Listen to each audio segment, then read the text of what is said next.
Welcome to Conversations with Cox and Kielseth, and to be more specific, that is filmmaker Alex Cox and myself, film curator Pablo Kielseth. Alex will join us by phone from his home in Oregon, while I sneak away from my office to call him from one of the projection booths used by the International Film Series, which has been screening foreign and independent movies at CU Boulder since 1941. We will keep our chats to about 20 minutes as we discuss whatever movie-related topics grab our fancy. Thanks for joining us. Okay, action.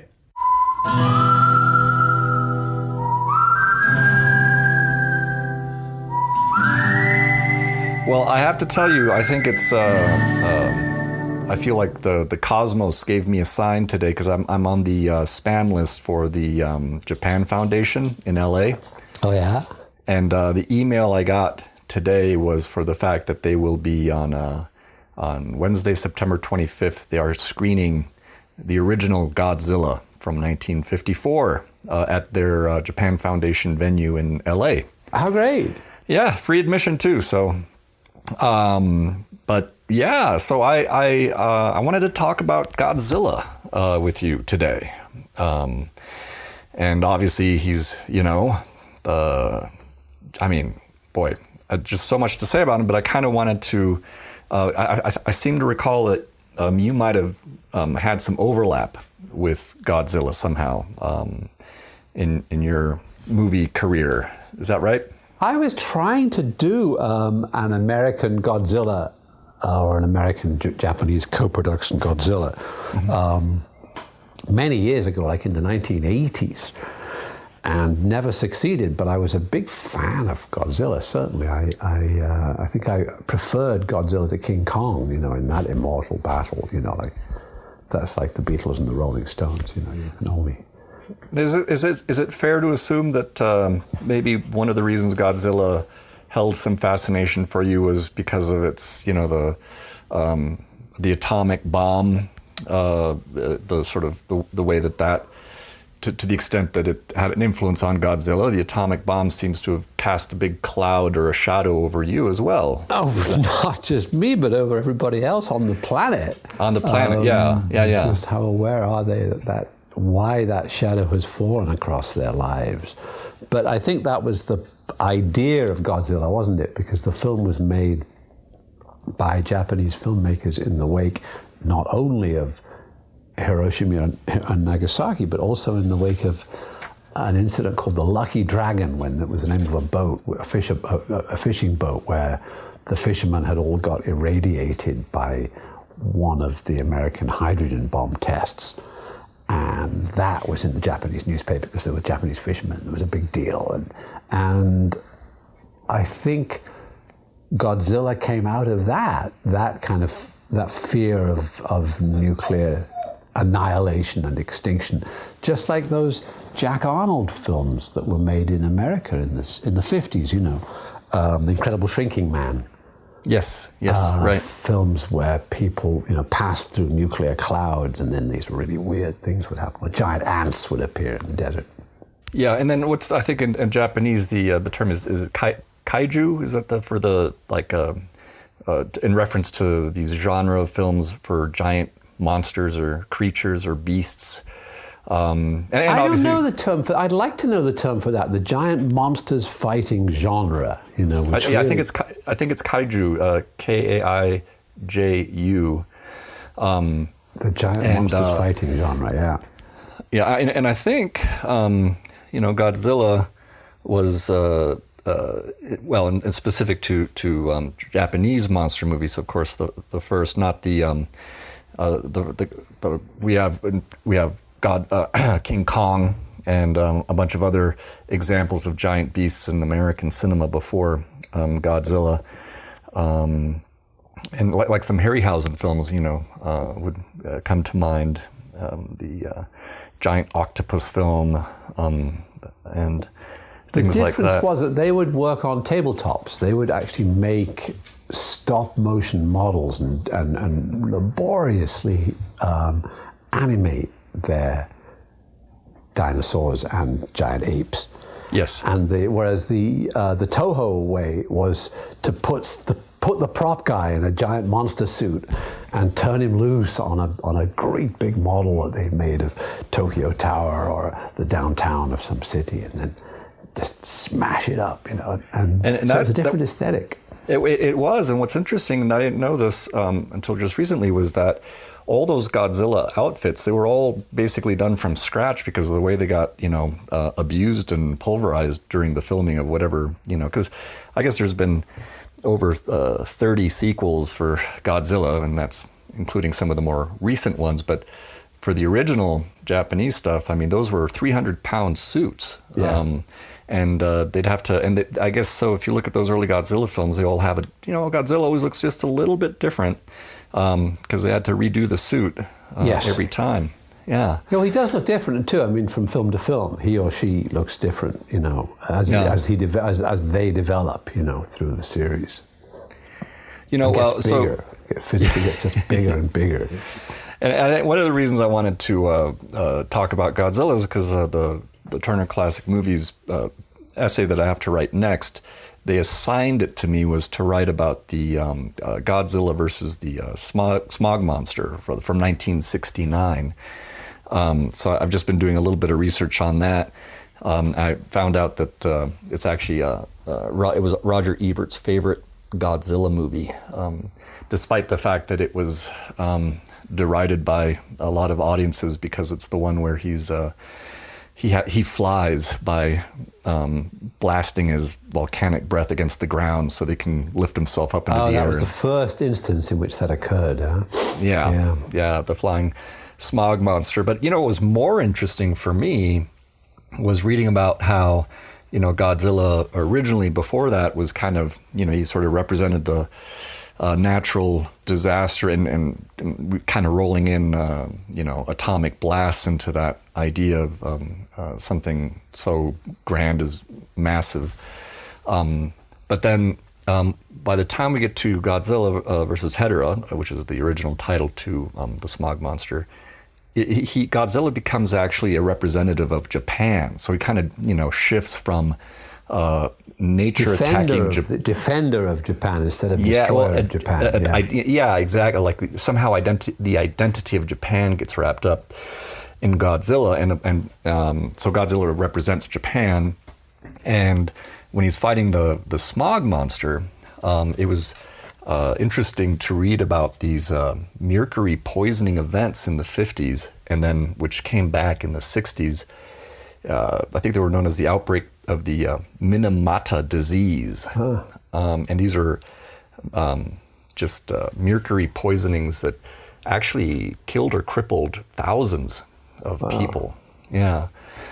But Hedorah is, I didn't realize that Hedorah was the Smog monster. Hedorah is the one with 3 heads, right? No. Hedorah, and I might be mispronouncing that, but that's the Smog monster is just it's a vomit or sludge creature. Actually, I mean, Hedorah roughly translates to vomit or sludge. And later, there's a one which called Ghidorah, a monster even larger than Godzilla with 3 long necks with heads on the ends of them. No. But this is Hedorah. This is Hedorah. I see. And Hedorah thrives off of breathing in the fumes of factories, and it thrives on pollution. Wow. The transition from Hedorah to the American title, I think, came in part because in the here in the States, we were having quite a few pollution-related problems ourselves. There were we had poisonous smog banks in the 60s. Yeah, so in the take 50s and 60s with like 700 people dying because of poisonous smog banks. And then in the eventually in 71, of course, we finally get the EPA, but leading up to that, we start, I think the toxic poisonous smog banks were in the mind of the American audience, and so it made more sense, I guess, from a marketing perspective to brand Hedorah as the Smog monster. Absolutely. But I mean, I don't think you've seen Godzilla versus the Smog monster. No, is I that haven't. Right? Yeah, but it's actually, even though it's derided by by many and considered pretty cheesy, I guess, for a lot of different reasons. But the first hour I thought was very innovative, and it includes some animation and some sort of cool, groovy scenes and nightclubs, sort of psychedelic and and it's so it's good for its time. It's of its time. Yeah, it's of its time, but it's also taking it's kind of experiments with the format in ways that are pretty interesting. And I can't help but feel that in the current, given that Trump just, has managed to roll back 84 environmental rules and he's dismantling the EPA, he's kind of like this vomit sludge monster we have in the White House right now. I mean, if the time is ripe to bring Godzilla back here to fight the new vomit sludge monster, I think it's time. You should get to work on that script, perhaps. Well, if they're not going to work on, if you couldn't get your script made, I don't think I stand a snowball's chance in hell. Oh, I don't know. Times change, This might be the moment. Yeah. Well, anyway, but did you ever, for some reason, I thought that you might have interviewed some of the people who actually wore the Godzilla outfit or something. I met the director of Godzilla when I first went to Japan. Okay. They would ask, because in those days, and again, the wonderful bygone times when the Japanese were interested in foreign films and English language films and put money into movies and stuff. So when I went to Japan to promote a film, I was asked, and is there anybody you'd like to see while you're here? And of course, like all Western visitors from the film world, I said, yes, I'd like to meet Mr. Kurosawa. And they would go, ha, ha, ha, ha, ha. Mr. Kurosawa is very busy, working on his latest project. Unfortunately, doesn't have time to meet anybody else. And so then I said, well, what about Ishiro Honda? The Godzilla guy? Yeah, what about him? Okay, well, yeah, we can find him. And so I got to go to Ishiro Honda's house and hang out with him and some of his family and some other people. And he told me, funnily enough, that he had been working, the last project that he'd worked on was Dreams. And yes. Because he'd known Kurosawa at school. They were like school friends. Small world. And then he'd gone off and done Godzilla movies and other special effects films, and Kurosawa had become Kurosawa. And so they got together like in their 80s because Kurosawa had never done special effects. And in Dreams, they have those scenes with giant monsters fighting and stuff. And so these two old guys got together and worked on Dreams together. Fascinating. And perhaps also on the couple of visual effects in Kagemusha. Maybe Honda did those as well. But they certainly worked together on Dreams. And so that was a very charming story, Did you visit Honda at his house? Or? Yeah.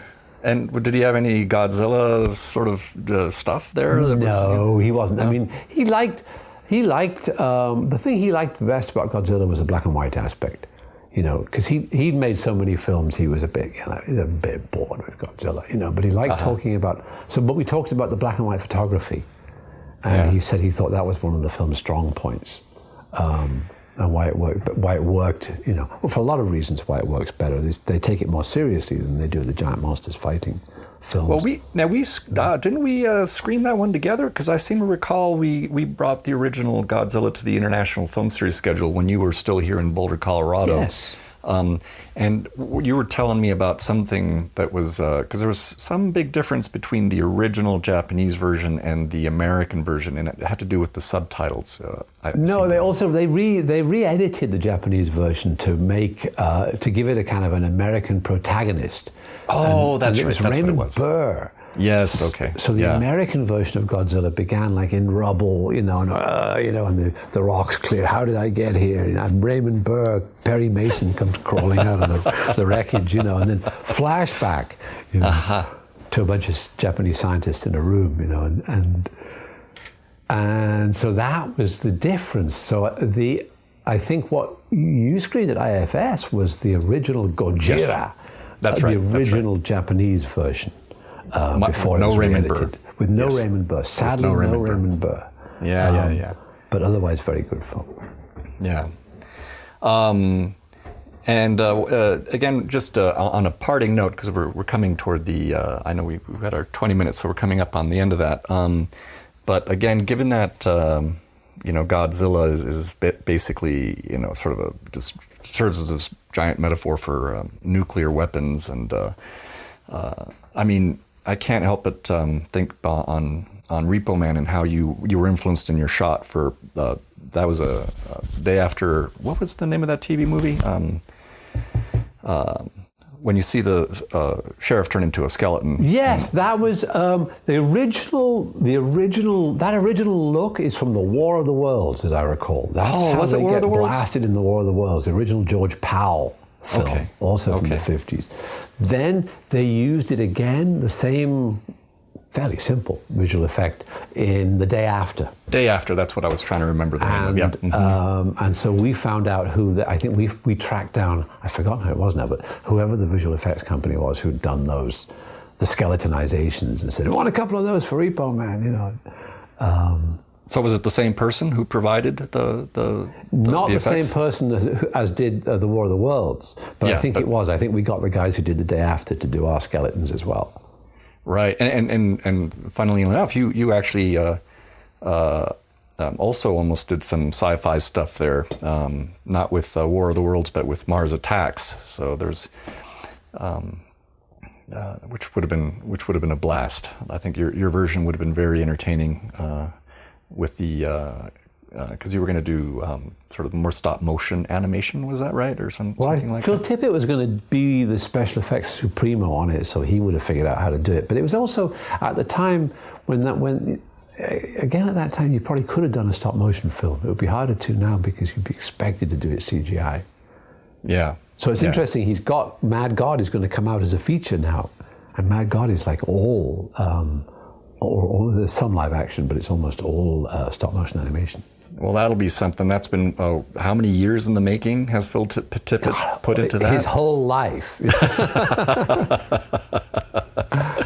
I've got a parting question for you, Alex. Just as a fanboy who it was a question that just popped up to me recently, where I was like, I don't think I ever asked him this question, but.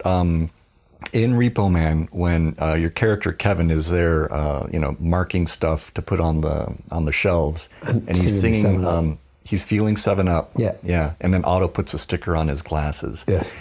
For when a character within a movie is singing the jingle to a product like that, did you have to get legal clearance? I think it was in the script, and so I think we did. I think we got permission.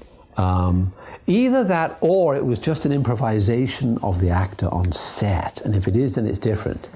If the actor just kind of, does it, then you're in a different kind of world where maybe you should go and ask permission anyway. But what if you don't? Is it that bad? Have you brought 7-Up into disrepute by singing that song? Probably not, Oh, okay. So it's interesting. So I think, but if it was in the script, then yes, we would have actually, then the errors and omissions insurance would have made us get permission from 7-Up. Oh, okay. Is that the name of the insurance company that would be tasked with these? It's not the name of the company, but it's the name of the type of policy. It's errors and omissions. So they look through it and they say, you have said in this something defamatory about our beloved president, or you have said something untrue about this wonderful oil company. And so instead of, so then you have to fictionalize the name of the oil company or the president. Yeah. I'm gonna have, I'm gonna have to go back to your script. I'm gonna have to see if it's in there. Now I'm doubly curious, but I wonder. Yeah.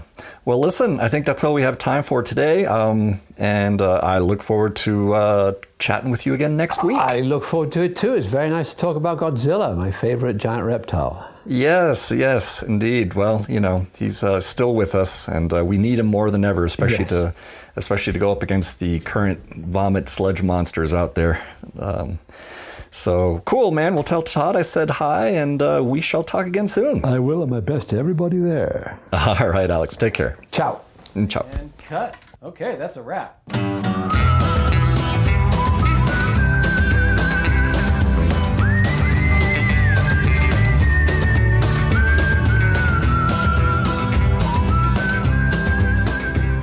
Thanks again for joining Alex Cox and myself today. I'd like to thank Jason Phelps for handling the audio and Ted Thacker for letting us use the intro to his song, The Ballad of Slim Cessna, for the musical cues that bookend these conversations. Don't forget to go out there and watch movies in a larger-than-home venue. It's what brings us all together to see movies the way they were meant to be seen, on the big screen, as we sit next to strangers, neighbors, and friends.